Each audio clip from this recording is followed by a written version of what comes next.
Really good. So what brings you here? How have you found us? What are you doing Fetter-wise? Well, my partner linked me one of Pernila's videos, and she's much into non-dualism and such, and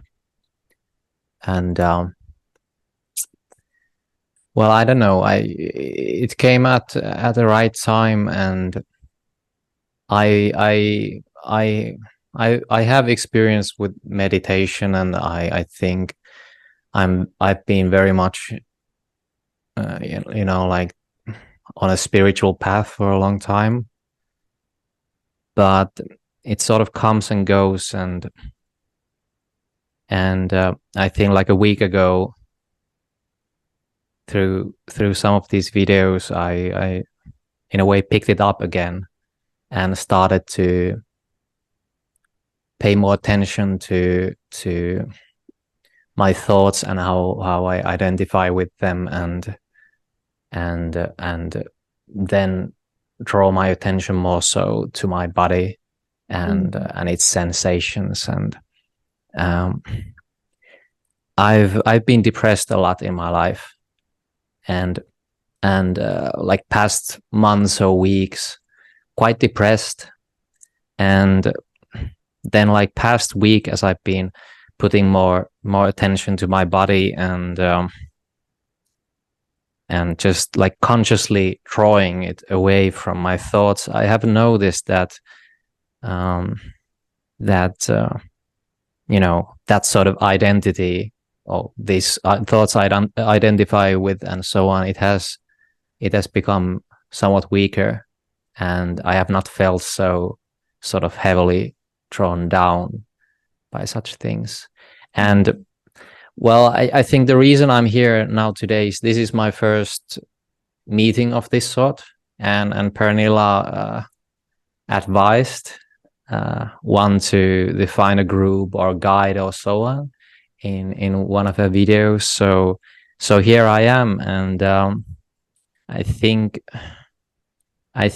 what I may be looking for here now today is just perhaps you might get some sort of a general read on where I am and what I might want to especially focus on in my work, because right now it's just this vague notice I am thinking, and okay, let it go and pull my attention to my body. Yeah, that's just what I've been doing, and it feels a bit bland at times. I feel like, oh, perhaps I should be doing more or paying attention to something specific and so on. Yeah, I actually would like if you would have you seen through self? When we talk about seeing through self, have you done inquiries to seeing through self? Like ask the question, who am I? Or Yeah, Well, yeah, kind of, but not. kind of not. Because yeah, otherwise I would love for Todd to guide you. He is amazing in helping people see through self. Would you be up for that?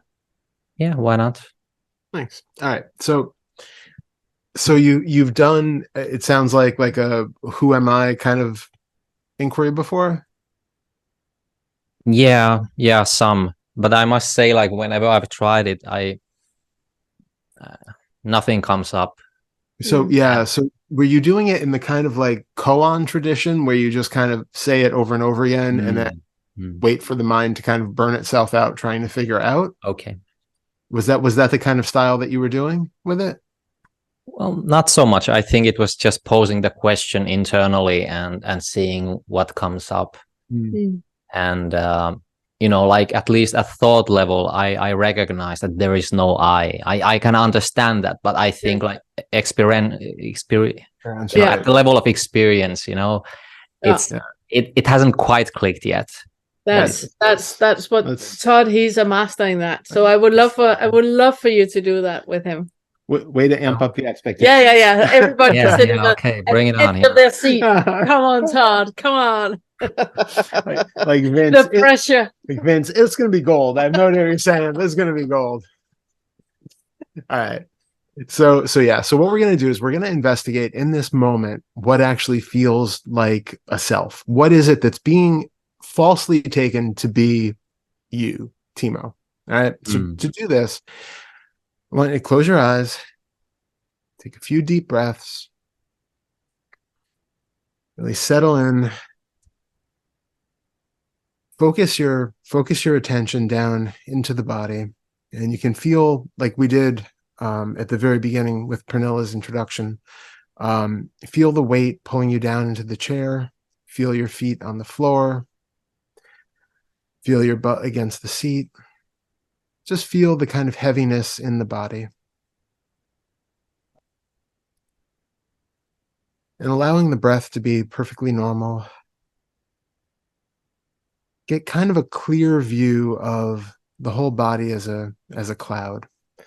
Without going deeply into a body dissolving meditation, I just want you to see if you can get a sense of the body as a whole, not as an image. Don't just try to create a mental overlay of what you think your body looks like right now. Just feel if it feels like a cloud of indiscriminate sensation. Can you feel necessarily where you are in space? Can you feel where your limbs are?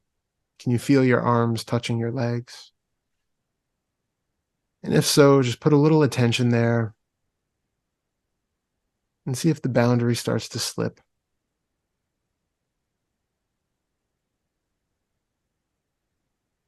See if it starts to become a little more difficult to tell the boundary of where one limb begins and another ends,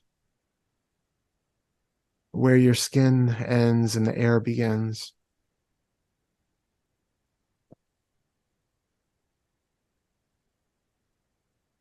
So I want you now to go up to where we assume the head to be.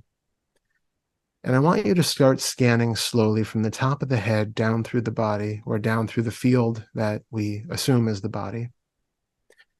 And as you do it, I want you to look for whatever feels like me, whatever feels like Timo. And to do that, it might help to actually say the words me, Timo, or I, and see if something in particular lights up. If something feels a little bit brighter, if something feels like there is a contraction, it might feel like there's just more of an energetic buzzing. Whatever you feel, just take your time slowly going through your head, down through the neck, down through the shoulders and chest, all the way down, keeping an eye out for any part that feels like a me or that lights up when you say the word me or Timo or I. And let me know where you're sensing anything different, anything unique, anything that is standing out to you.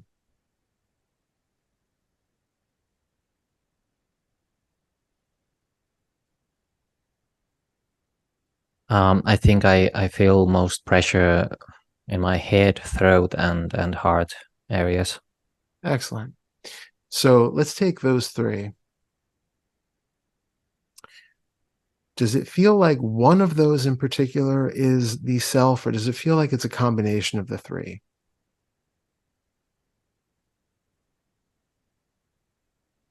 Well, this thought comes up that the true self might be the heart, but the head and throat, they feel kind of uncomfortable, perhaps sort of tense. So those might be more sort of this thought level. Okay, that's good. Identity. That's good. So we'll take the thoughts off of it and we'll come back to just the sensations in the body. And since the heart seemed to be the one that had the most right now feeling of selfiness to it, let's go down to the feeling in the heart. And can you describe to me exactly what you're feeling there? And if you need to amp up the sensation, again, pick one of those words that enlivens it. Well, it feels open and warm and comfortable. True. Good. Okay. How do you define true in this situation?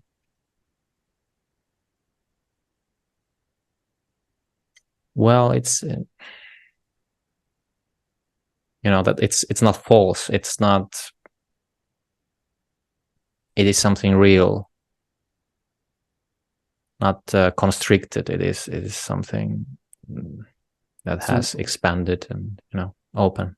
So for right now, we're going to take the value judgment of true or false off of the sensations, because we know there are apparently sensations there, but there's an assumption that an open, expanded sensation means truth, and a constricted, contracted sensation means that it's false.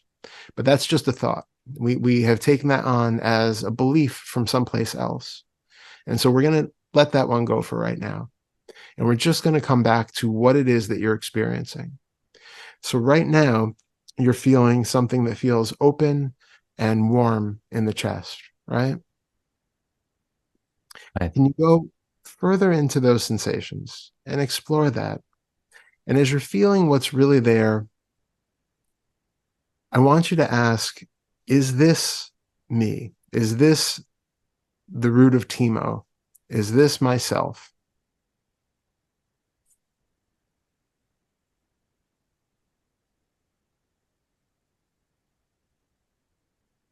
What comes up?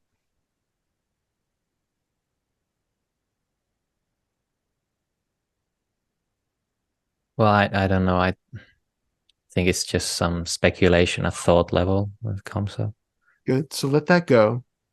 So when you feel into that sensation and you feel into that openness and that warmth, do any images come up? Do any thoughts come up about this having anything to do with anything other than a cloud of sensation? How is the self part of this being known outside of a thought saying warmth and openness means truth?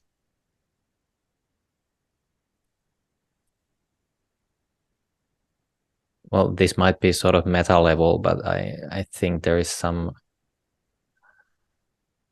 reservation or anxiety about, because I think I'm quite neurotic, so like, doing the right thing or perhaps holding up what is going on here because I don't know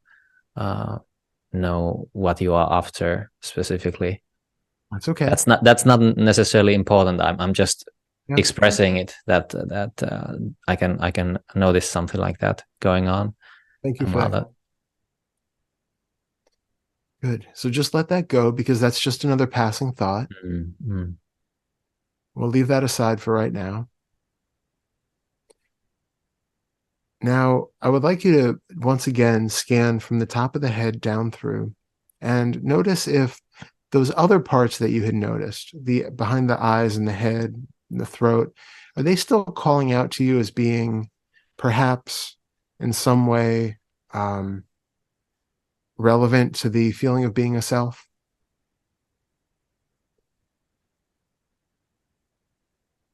Well, I think the strongest sensation right now is the throat, and yeah. So come into that sensation and tell me, when you feel that sensation, can you first of all describe how it feels? It's sharp and burning. Good. Good. So can you just be with that sensation and notice if anything comes up while you're sitting with it?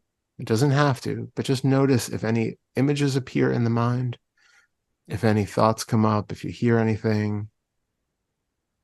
Just let me know if anything comes up, if it does.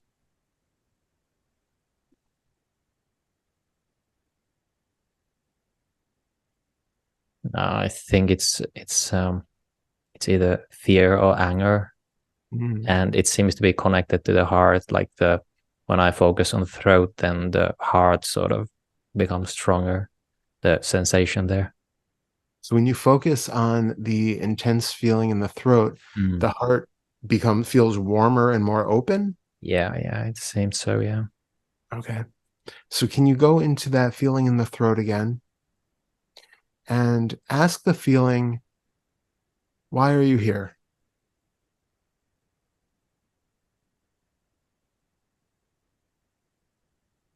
What do you have to tell me?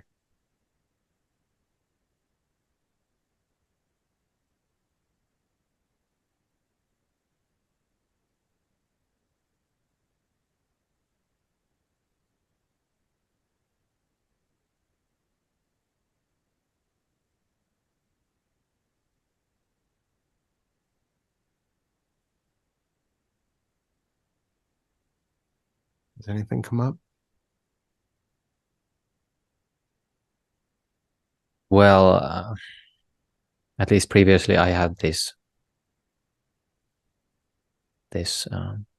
thought or idea that something about not getting to express myself, perhaps in the childhood, something that has been left unsaid. Good, really good.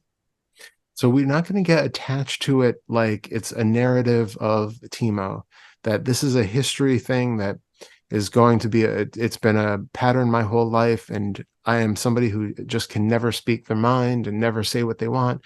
We're not going to make another identity out of that, but can you be with that sensation that's here right now and feel a sense of love towards it? Feel that okayness about the urge to be able to speak your mind. Feel that that love for this contraction. Feel that love for this burning, because it's here to send a message, right? It's not something that we need to get rid of. It's something that's bringing something to your attention which has gone unnoticed. So I want you to just feel into that sensation with a sense of love and compassion.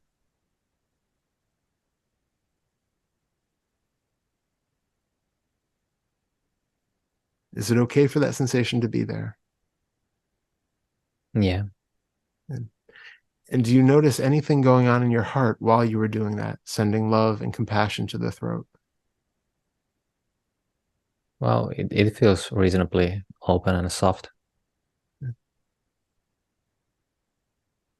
Just feels a bit uncomfortable, sort of constricting the throat area, but it's not unbearable or anything. Good. Yeah, we want to recognize that the sensations and these contractions that are there, they're never really unbearable. We just want to have the ability to sit with them, allow them to be, and have that sense of compassion towards them, because they are there for something. They're bringing up something that's relevant now. It doesn't matter whether it actually had anything to do with some past history when Timo was 7 and couldn't speak his mind. What's relevant is that right now there is a belief that Timo is not allowed to speak his mind. So we want to have compassion for that, and we can investigate. If we had more time, we would investigate more into what's going on with that.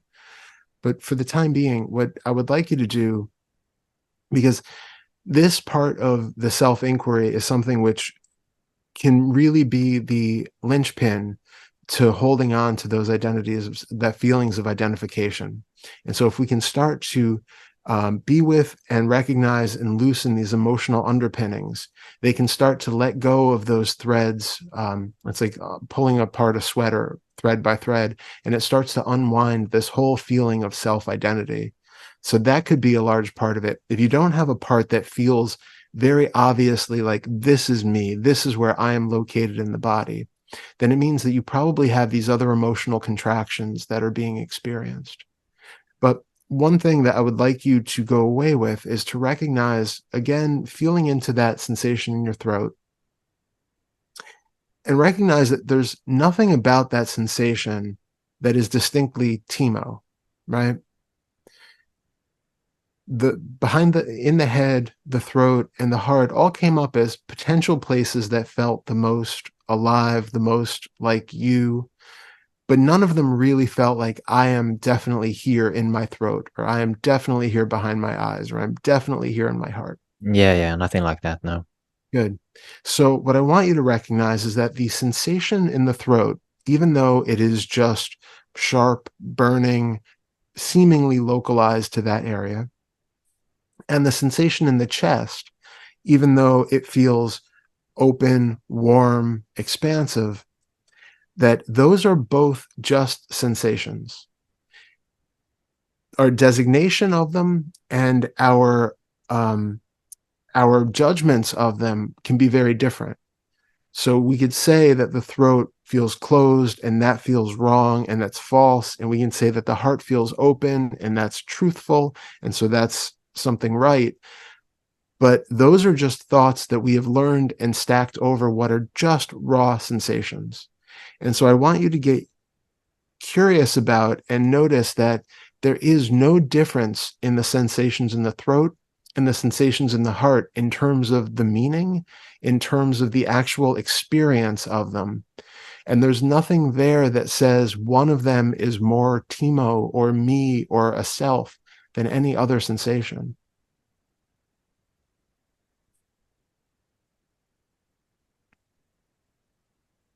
Yeah, I kind of agree with that. So when we do the sort of self-inquiry that we're talking about, it's not so much coming up with a vague idea of who am I and then just waiting for something to appear. And it's not so much the Zen koan style of just burning the mind out until it shuts down. What we're doing is looking for indirect experience, and direct experience is without any thought labels, without any content of the thought being believed, because thoughts can still be there in direct experience, but it's the content of the label that's not. So it's just the fact that direct experience is raw feeling, seeing, hearing, smelling, tasting, and the fact that a thought is visible or audible. But beyond that, we just come down to the actual raw experience of whatever we're feeling. And in that direct experience, we look for any possible thing that could be mistaken to be a self. And is that coming in the form of internal images, mental overlays, a unquestioned belief that a sensation in the chest could be a me? Stripping all of those off bit by bit, we come to what is actually there and see for ourselves once, twice, over and over again, as many times as is needed to recognize that there is nothing here that could be felt or taken to be a self without another layer of thought saying that it's so. Does that make sense? Yeah, very empirical. Yeah, exactly. So just doing a quick scan again through the body, is there anything that jumps out to you as being a self? So anything here that could possibly be taken to be a self in this moment?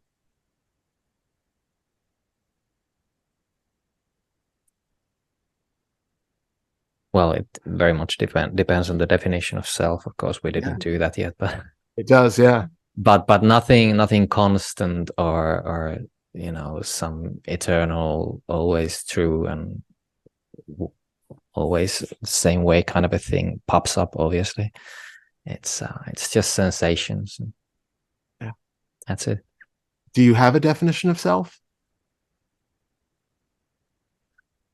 Well, I'd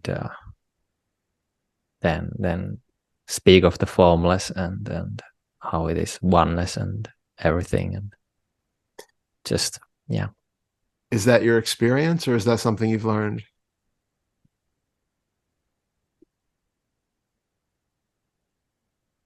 I think I could say it's both. I have experienced things in relation to this as well, yeah, myself.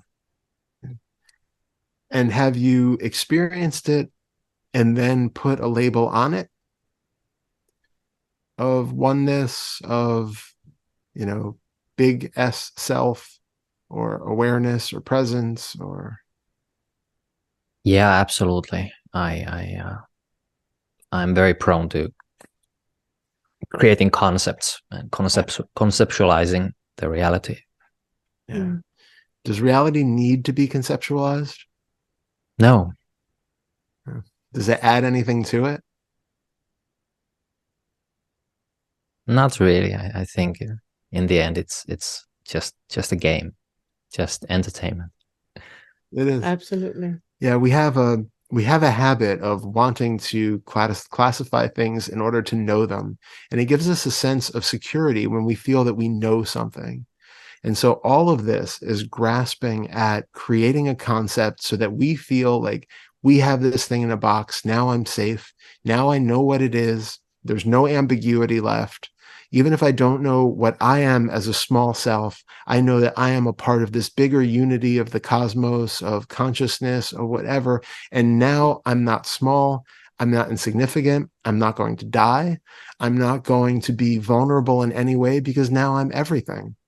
And that's a really comfortable belief to take on, but we're questioning even that in the long run.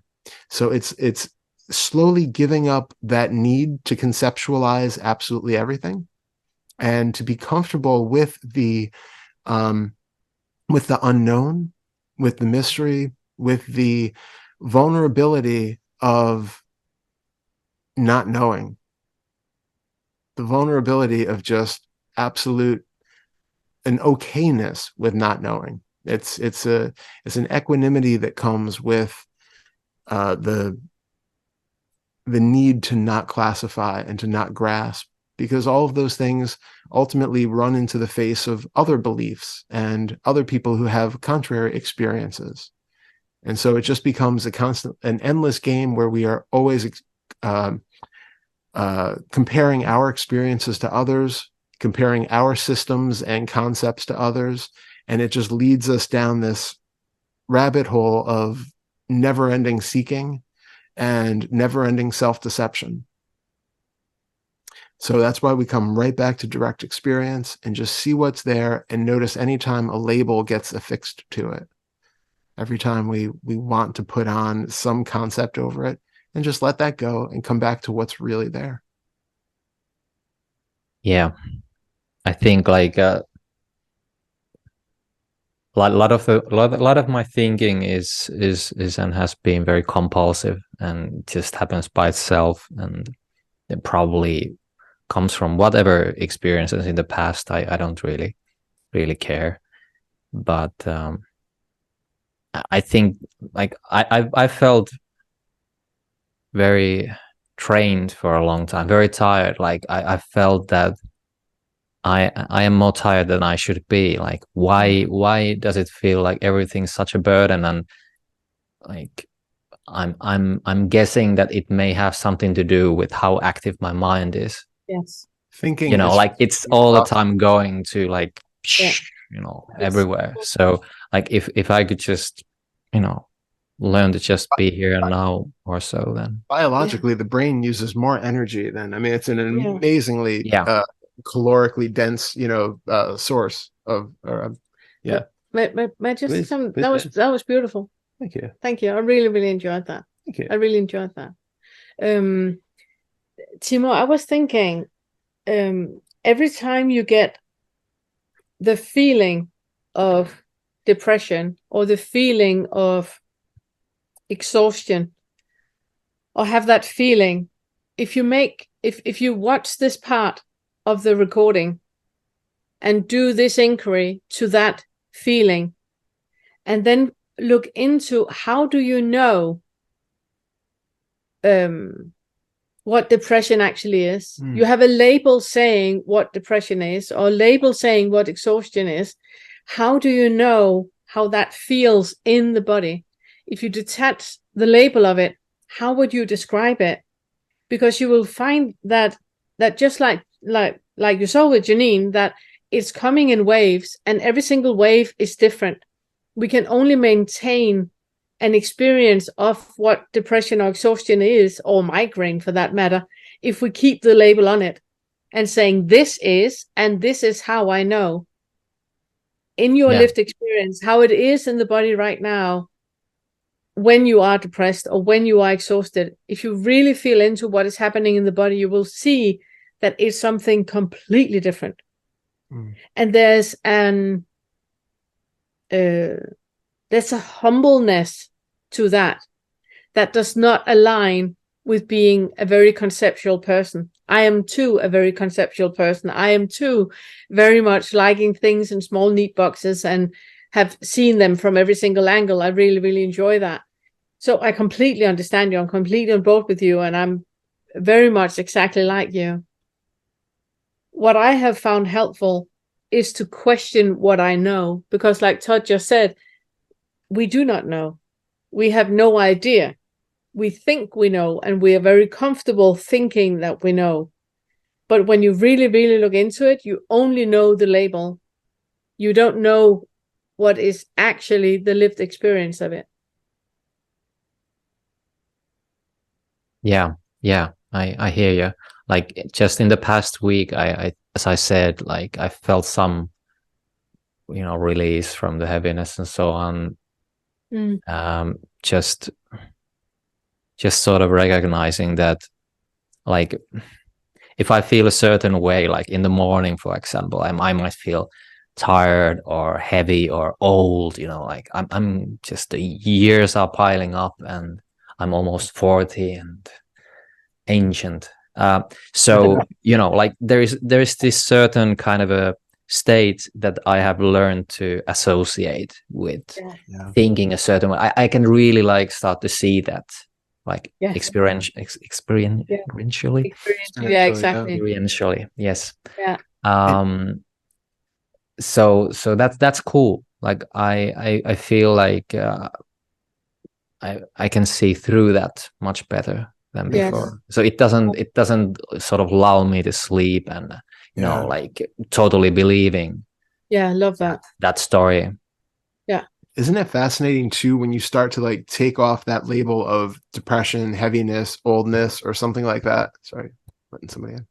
That when you take that off, that the feeling that was underlying it, that you were taking to be depression or oldness or tiredness, is actually much lighter than it seemed to be. It's like it really changes the experience of it, because we are, as soon as we label something, we put on it all of the associated judgments, thoughts, and past memories about what that thing is, and then it just takes on all of that extra meaning and all of that extra emphasis and heaviness that the actual experience doesn't have. Yeah. You build on it with thoughts, and then you have more thoughts that build on the thoughts, and it becomes really, really heavy. Yeah. It's like if you have a headache and you really, really don't want a headache, then it actually helps thinking, this is a brain tumor. And then and then you feel, oh my God, it's so bad. I can hardly be anywhere. Okay, it's not a brain tumor. Oh, it's actually not that bad. Because it's like the mind is adding on to, I'm old. Oh my God, I can't move. Okay, it's not about you being old. Oh, now I'm actually a spring bunny. I can actually do lots of things. The mind is amazing at that. It's really, really amazing at limiting us because we believe in the label. We've been talking about doing, because we've been going to the gym lately, and we've been talking about doing a series of things about that, because it is so, like, I was somebody who's never been to a gym, and realizing the limiting beliefs that were in there around certain exercises, or I won't go into it, it's a long thing, but I can do it very short. You can do it very short. I can do it very short. Okay, is it okay? Yeah, of course. Okay. It's always okay. So there's this exercise that I wanted to experience how much the thought was limiting his experience. So there's this machine where you do like that, and it reminds him of those like men that are going like that, and he hates that type of men, right? Seriously. So he had a certain type of weight on it, and he was sitting and doing completely fine. And then I said, now you're one of those guys. And immediately he couldn't move his hands. So he had to relax because he was so exhausted. And I was like, okay, try again. And he sat up and tried again. And then I said, imagine now that you're a bird and you're flying. And he could do so many. It was like, this is amazing. Oh my God, this is my wings. And then I said, now you're one of those guys. And he was like, and he couldn't move his arms at all. That's the power of the mind. It's really the power of the mind. It's really, really becoming aware of how much the mind is dictating what the body is actually capable of. Yeah. I don't want to live under its tyranny anymore. No. Yeah. I'm looking forward to hearing how it's going for you. If you could come back next inquiry, I would like to hear how you're doing with with detaching the thought and seeing into how much the thought is actually limiting the body, and if you allow the body to be, how much that is actually dissolving the thought.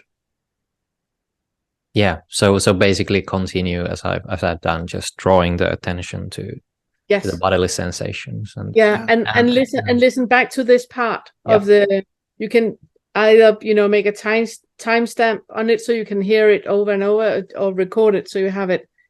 And I would love for you to inquire more about what the sensation in your head is if Timo is there, or what the sensation in the heart is, or if Timo is there. So you keep inquiring into that.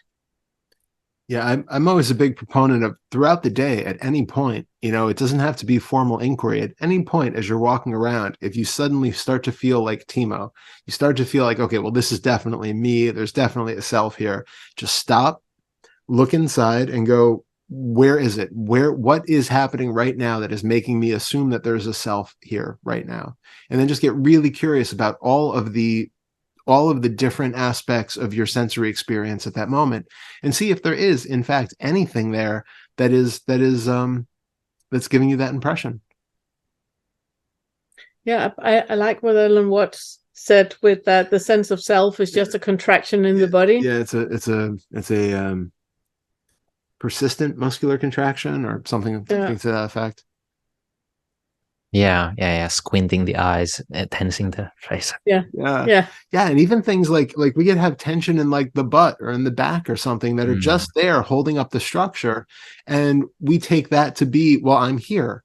I am a body. I am this feeling of being a me is actually just muscular tension that's holding up, a skeleton. But we take that as a personalized thing, and we take that to be a hallmark of ourself.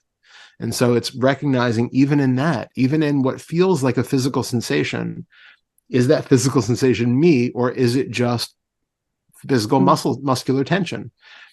Is there, a lot of times we have these they're just above the level of subconscious mental images. They're not super, super sharp and in focus, like we're intentionally imagining something, but they're these kind of mental overlays about our body in space, about what we look like, about our face or the emotional state or something else. And they go a long way also into combining with some of these other elements to create that feeling of being an existing self in space and time.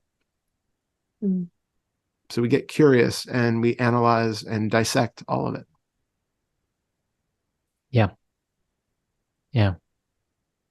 Really nice. Thank you.